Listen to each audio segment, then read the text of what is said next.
Good morning and welcome to Bloomberg Quicktake. We're starting off today in D.C., where the president will meet with members of Congress who have reached a deal on a bipartisan infrastructure bill.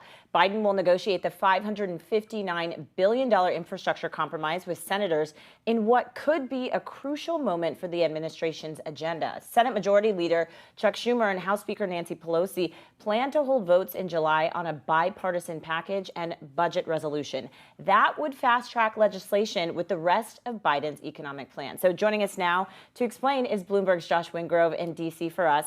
So Josh, let's just start here. $559 billion.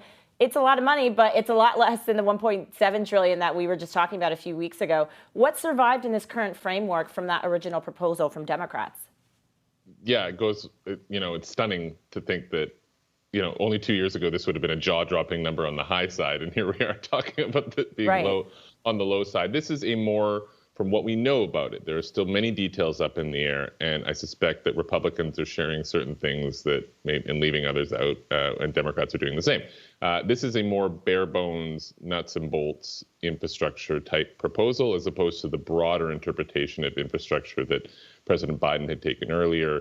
So he's getting kind of a partial win, but this should be really viewed in lockstep. At least this is how Nancy Pelosi is framing it, with the ongoing reconciliation process.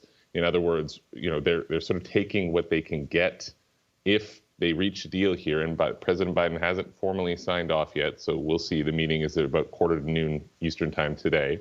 They'll push that through. But then they've also got that reconciliation piece marching forward. So Democrats, I think, in particular progressive Democrats, are going to be looking at what is in that second package as they decide whether they can vote on these as a pair. Meanwhile, Republicans might grow skeptical of supporting the first thing if they think Democrats are just going to hammer things through on the second thing. So a lot of moving parts on this, don't count chickens before they hatch, et cetera. But as of now, it's about, as you say, that sort of mid 550s. That's new spending. You might hear them talking about over $1 trillion when they include additional sort of existing spending over the same time period. But it's a lower number. But if it's something Biden can support, then it goes through. But again, that'll tee up and sort of go in lockstep with that reconciliation stuff. And you mentioned we don't know a lot of details, but is there anything that we do know is in this bill that these bipartisan senators are agreeing on and talking to Biden about today? Well, one thing that our the Republican senators had pushed for, and that our colleague Eric Wasson has reported on the terminal right now, is that part of the change was a reallocation of money from COVID aid money around like telecom type stuff, like broadband, that kind of thing. This is interesting because it's like, if you were so dead set on the need for more infrastructure spending, you wouldn't be repurposing and calling new existing money that had been allocated for infrastructure. So, but very, very much the case that TBD on the details. We don't know. In particular, on the revenue side of things, it looks like Republicans have dropped their push to index the gas tax and to add a tax on electric vehicles, which Democrats have started calling an F-150 tax because Joe Biden had driven a Ford electric truck that's not actually for sale yet, but they sort of push back on that. Looks like that is dead.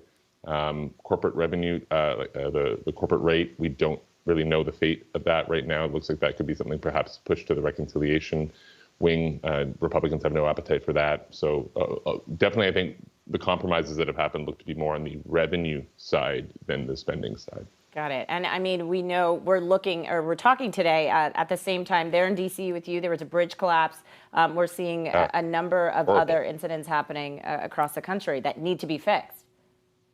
Yeah, I mean, on this, there is actual bipartisan agreement, which is a rare thing in D.C. these days, that America's roads and bridges are crumbling. Democrats go a step farther and say America's sort of, framework for people to get ahead is crumbling, right? And that's why they talk about broadband. And Republicans do agree on that. It's when you get into more of the caring economy stuff, right? Democrats think that if someone is unable to join the workforce, infrastructure is stuff that will let them join the workforce, whether that's a road for them to drive to work or whether that is caregiving for their children or parents, elderly parents, that actually frees them up to enter the labor force. Republicans take a more sort of traditional, I think they would say, view of infrastructure, roads, bridges, internet, that sort of thing. But it's a bit of eye of the beholder. Remember, we're already redlining timeline here, right? Biden wanted to be moving already. The big questions about the Senate calendar right now. What are they going to change things to ram this through?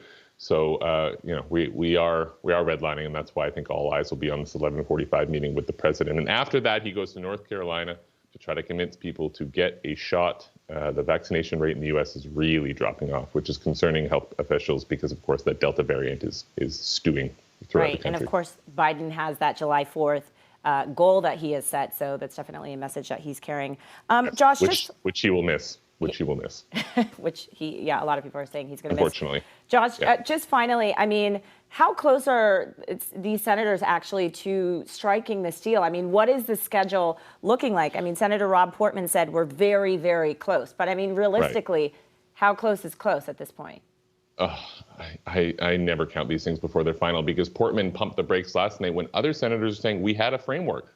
3 of them came out and said we had a framework. Our colleagues, Eric Watson, Stephen Dennis, we're hearing this, and then Portman comes out and says, well, we'll see. So, Biden is a big fish here. He had people in the room, including Steve Ricchetti, a very senior aide for President Biden. You have to assume that if Ricchetti came out of there feeling good, that Joe Biden is going to feel good about that, but we don't know right now. So we'll be watching this.